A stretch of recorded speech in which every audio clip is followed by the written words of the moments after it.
This is Larry the Barberman. I'm at the IBS New York with none other than Rob the Original. As you know, Rob the Original is an artist, a barber, and he mixes his two skills and has become internationally recognized for this skill. And today I'm here to interview Rob the Original to find out his story, some things you should know about Rob the Original. He's been on TV, he's been published, he's been on the Queen Latifah show, he's traveled all around the world, and he has over, or nearly 500,000 Instagram followers. Is that right, Rob? That is correct, yes. Welcome to New York.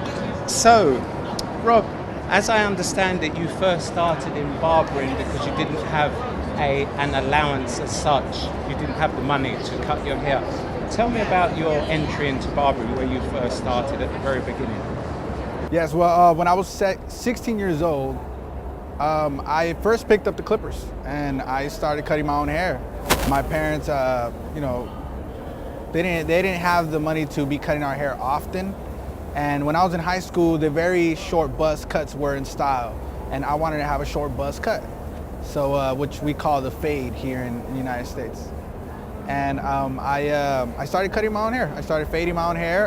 It was coming out really good. I wasn't doing it to make money or nothing like that. I didn't think I would ever become a barber. I was just doing it to cut my own hair. A lot of my friends liked my haircut, so I would cut them for free, and I would cut my brothers as well as my dad for free at the time. Later on, when I turned 20 years old, I first got introduced to the barber world, and walking into a barber shop, I walked out with a job. I was in there for a haircut and walked out with a job. And I was helping out in the barber shop. I started seeing how they were doing haircuts, so I started picking up on skills. I decided that was a career that I wanted to do, or the career that I wanted to have. So I decided to go to barber college and go get my license.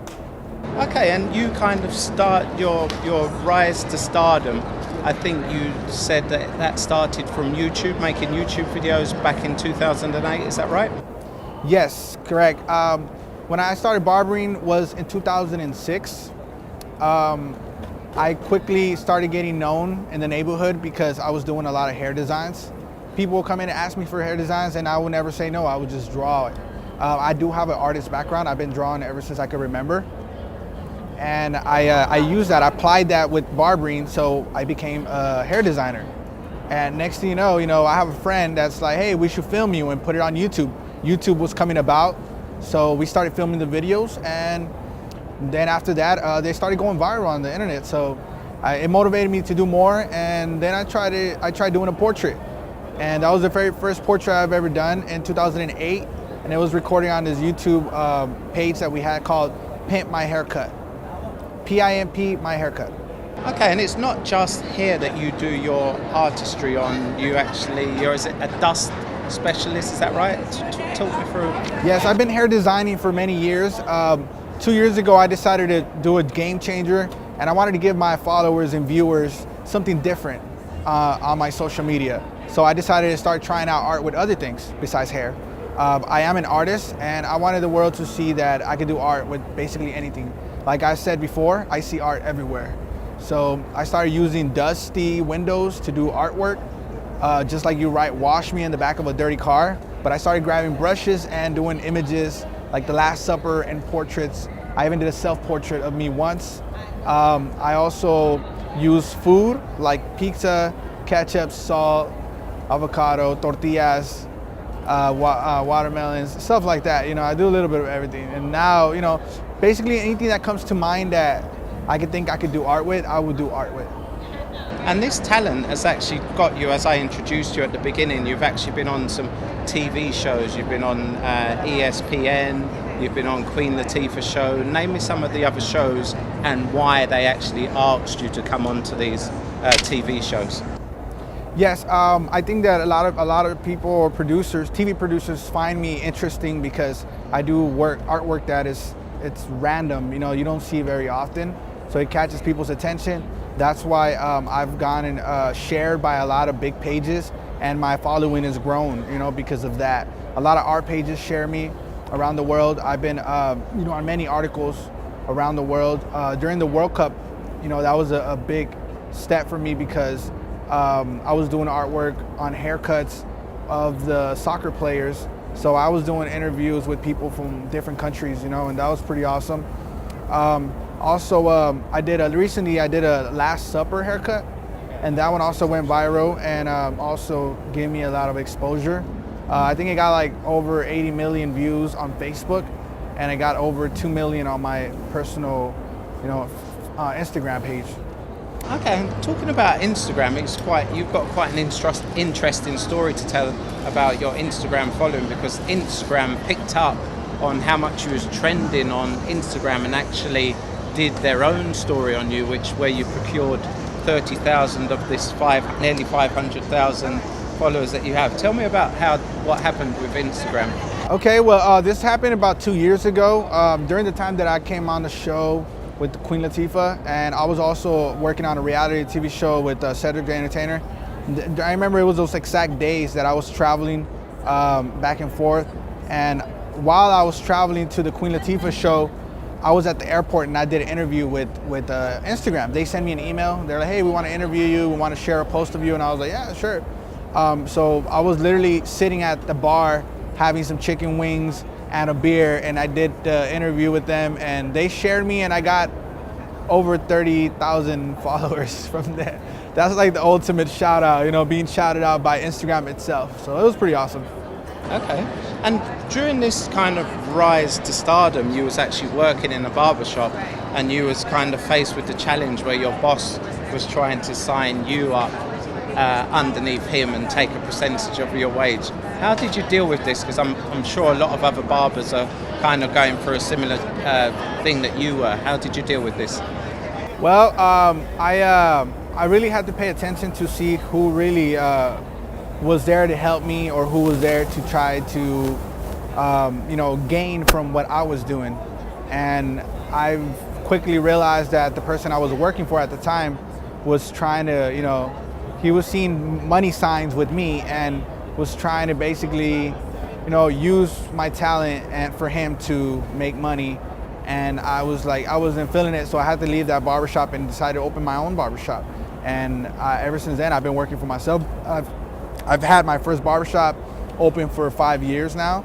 My second location has been open for over 2 years, and I've been doing pretty good with that. Nowadays, I travel a lot. I do a lot of different projects with artwork and with barbering, just like this show today. And I stay pretty busy, so I don't get to go into the barbershop and work at the shop like I used to. I do miss it a lot though, but I mean, it's just, I would say I'm in a different era of my life, and I feel like I worked in the barbershop for many, many years. I know what it is. I've been there and I've done it. And that makes me a better boss with my own business, because I understand it very well, how it works. And now I enjoy doing what I do. I travel and I get to see places that I've never seen and get to educate people all over the world, which is really important for me. So ultimately, you're a stage performance artist. So that's what you do. You mainly just travel around doing beauty shows like we're doing now at the IBS. Correct. Yeah, that's really what I do mainly. Yeah, I travel and do educational classes. I do also I do appearances. I do artwork. So it's a little bit of everything. Okay. And what are you going to be doing specifically today at the IBS? I will be doing education on a platform. So we will be demonstrating techniques, how to do hair designs. Also, I will be talking a little bit about the tools that we're using with Babyliss Pro. Okay. And tell me a little bit about how you got this gig with Babyliss and how, instrumental they are in who you are today. Well, I first got introduced to the company 5 years ago. I had a video that went viral on the internet of a portrait I did of a football player named Johnny Football or Johnny Manziel. And the owner of the company was in Italy and saw a story on me, and he told one of the guys that works in the company, hey, contact this guy and I want him on the team. So he sent me an email. At first, I didn't know what exactly I was getting into, because I had never been in one of these convention shows. I was just cutting in the neighborhood. But when I came in and I saw the whole thing, I was really impressed to see the conventions and how many people are involved. So I loved it, and I've been with the company ever since. The company's taking good care of me. They're a great company. Everybody works together as a team, you know, and it's very beautiful to see that. And now they're coming out with my own trimmer line and blow dryer line. So hair blow dryer. Yeah, so it's pretty cool. I got to come in last year actually, to this same show, and I drew on a blow dryer. And when I drew on that blow dryer, they really liked it, so they made a replica of it, and now we're gonna be selling it in stores all over the world. So it's pretty cool.